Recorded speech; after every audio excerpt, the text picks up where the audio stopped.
très honoré d'assurer cette modération. Il s'agit de présenter toutes les potentialités d'investissement qu'on a dans l'Interland du port de San Pedro, dans la région ouest. Monsieur Okara, votre conférence est très attendue. Il nous a été demandé donc de présenter le thème « Quelle opportunité d'investissement dans les régions de l'Interland du port de San Pedro ?»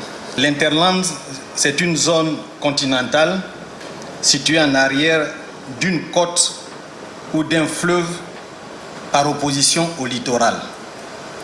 L'Interland désigne donc, en ce qui nous concerne, la zone d'influence et d'attraction économique du port autonome de San Pedro.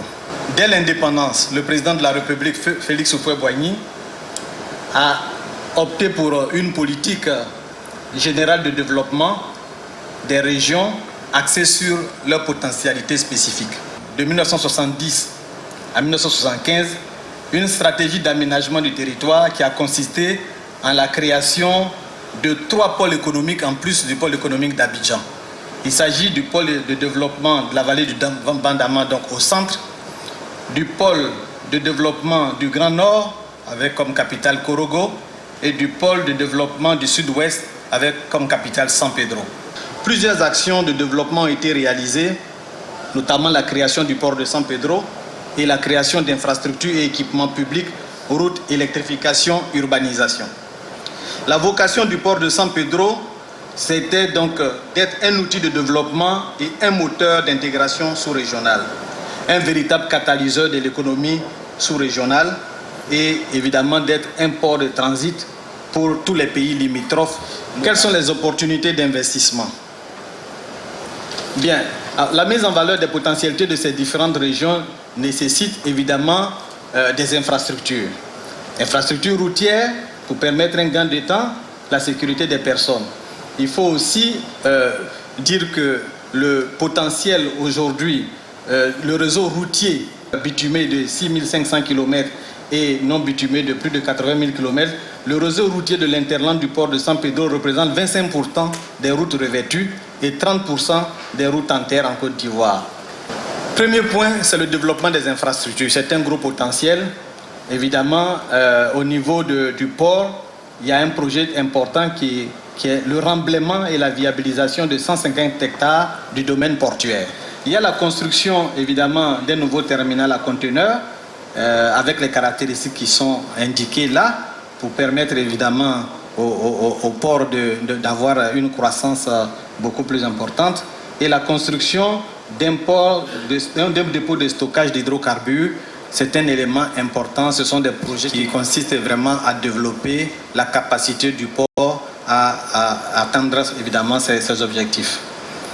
Au niveau minier, bon, alors, c'est un projet qui date de plusieurs années, mais qui est un projet important. C'est tout le système, non seulement de développement des activités minières dans la zone de l'Ouest, avec le chemin de fer, donc, qui devrait être le chemin de fer minéralier du port de San Pedro jusqu'au, je ne dis pas jusqu'à Mans, puisque nous disons jusqu'aux minerais, étant entendu que ces minerais-là sont en nombre, en abondance et dépassent le cadre même de Mans.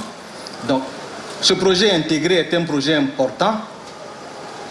Il a beaucoup bougé, puisqu'aujourd'hui, je vais dire, il y a eu des signatures. Et on sait aujourd'hui que c'est un projet qui va démarrer dans les prochains mois. Vous voyez sur ce schéma, au niveau ferroviaire, à l'instar du chemin de fer qui va à Ouaga, vous avez la ligne qui partirait donc de San Pedro pour desservir la zone de Mans, mais dépasser Mans pour aller jusqu'à évidemment la frontière de la Guinée pour ramener tous les minerais qu'on trouverait dans cette zone. Au niveau du renforcement des routes, d'abord, la liaison, évidemment, entre les deux ports a été quelque peu réhabilitée puisque les nids de poules ont été fermés. Mais il est prévu dans le tableau, à l'horizon 2016, de pouvoir réhabiliter 2055 km de routes qui se décomposent comme vous voyez.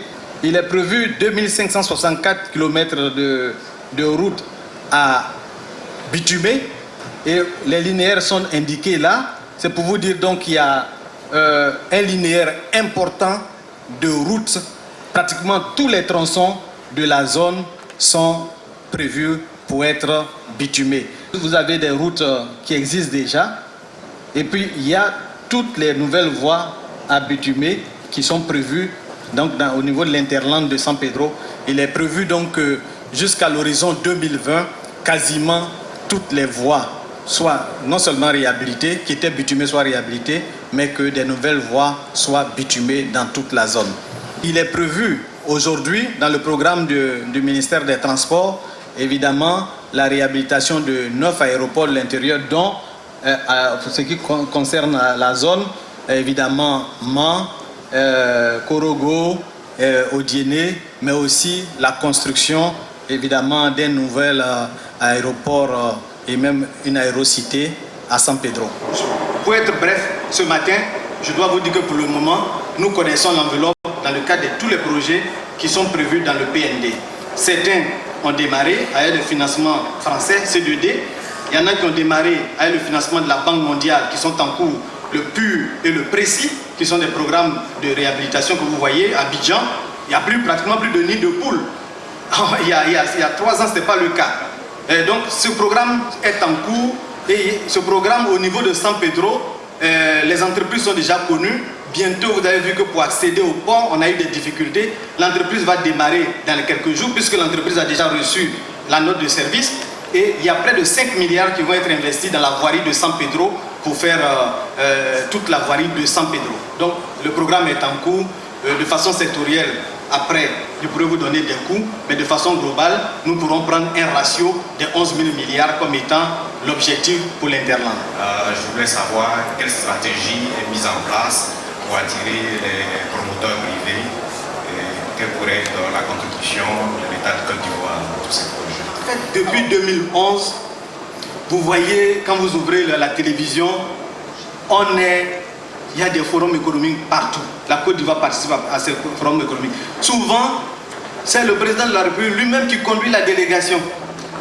Que ce soit Yokohama, dans la TICAD, etc. Quand ce n'est pas lui, c'est le Premier ministre. Et quand ce n'est pas eux, c'est les ministres. Et le travail du CPC, c'est justement de faire la promotion des opportunités d'affaires. Et le travail du BNET, c'est d'aller présenter à cette occasion tous les projets pour lesquels nous recherchons du financement. Depuis lors, certains projets sont partis. Aujourd'hui, l'autoroute Abidjan-Bassam, c'est en cours de réalisation. Le 3e pont, dont on parlait depuis des années, a effectivement commencé. Et des projets majeurs qui sont dans le PND ont véritablement démarré. Donc, la question c'est comment on finance tout cela. Je voudrais vous rappeler, monsieur le représentant de la BAD, que le 4 et 5 décembre 2012 à Paris, il y a eu une table ronde importante. Au cours de cette table ronde, tous les bailleurs de fonds ont fait des annonces indiquant que le programme qui devrait être financé du côté public était bouclé. Nous sommes en attente justement de l'accélération de ce processus pour mettre en œuvre, nous qui sommes des techniciens, ce programme. Donc le programme public est bouclé. Le programme PPP, vous connaissez la complexité du montage de ces dossiers. C'est que les études préliminaires sont réalisées soit par le BNET, soit par d'autres bureaux d'études. Ensuite, l'opérateur doit faire une offre sérieuse pour lui permettre d'avoir l'accord du gouvernement pour démarrer. Donc, pour être bref, ce matin, je dois vous dire que pour le moment, nous connaissons l'enveloppe dans le cadre de tous les projets qui sont prévus dans le PND. Certains ont démarré avec le financement français, C2D. Il y en a qui ont démarré avec le financement de la Banque mondiale, qui sont en cours, le PUR et le PRECI, qui sont des programmes de réhabilitation que vous voyez à Abidjan. Il n'y a pratiquement plus de nids de poules. Il y a 3 ans, ce n'était pas le cas. Et donc, ce programme est en cours. Et ce programme, au niveau de San Pedro, les entreprises sont déjà connues. Bientôt, vous avez vu que pour accéder au pont, on a eu des difficultés. L'entreprise va démarrer dans les quelques jours, puisque l'entreprise a déjà reçu la note de service. Et il y a près de 5 milliards qui vont être investis dans la voirie de San Pedro pour faire toute la voirie de San Pedro. Donc, je voudrais remercier le conférencier pour la clarté de son exposé. J'ai 2 petites préoccupations. Quand on prend San Pedro, qui est un grand pôle de développement, qui est le 2e port de la Côte d'Ivoire, il est relié à Abidjan par la côtière. Et nous savons ce qui se passe sur la côtière. La côtière, c'est une route à problème. tout le temps des gros nids de poules qui font qu'on fait des coupeurs de route. Qu'est-ce qui est envisagé? Parce que, à mon avis, pour les deux grands ports, il aurait fallu qu'il y ait une autoroute entre Abidjan et San Pedro pour désenclaver ces ports. Est-ce que dans ce sens quelque chose est prévu? Le projet prévoit le renforcement de la route, la côtière San Pedro-Abidjan, donc une route nouvelle comme ceux qui ont emprunté Abidjan-San Pedro. Le président de la République a dit qu'il ne peut pas mettre aujourd'hui l'accent sur la création d'autoroutes parce qu'il fallait réhabiliter d'abord tout ce qui existait, qui est important, qui était en train de partir. On a des routes qui étaient mortes, qui ont plus de 30 ans, qui n'ont pas eu d'entretien. Il faut les réveiller, il faut les ressusciter. Et c'est ça qui est le programme majeur pour les 5 années. Si on mettait l'accent sur la création d'autoroutes, un coût d'autoroute, 1 milliard de kilomètres, on ne pourrait pas faire grand-chose. Il vaut mieux d'abord, dans un premier temps, réhabiliter tout le tissu qui existe pour qu'on puisse circuler. Et ensuite, l'ambition, c'est de passer à des autoroutes.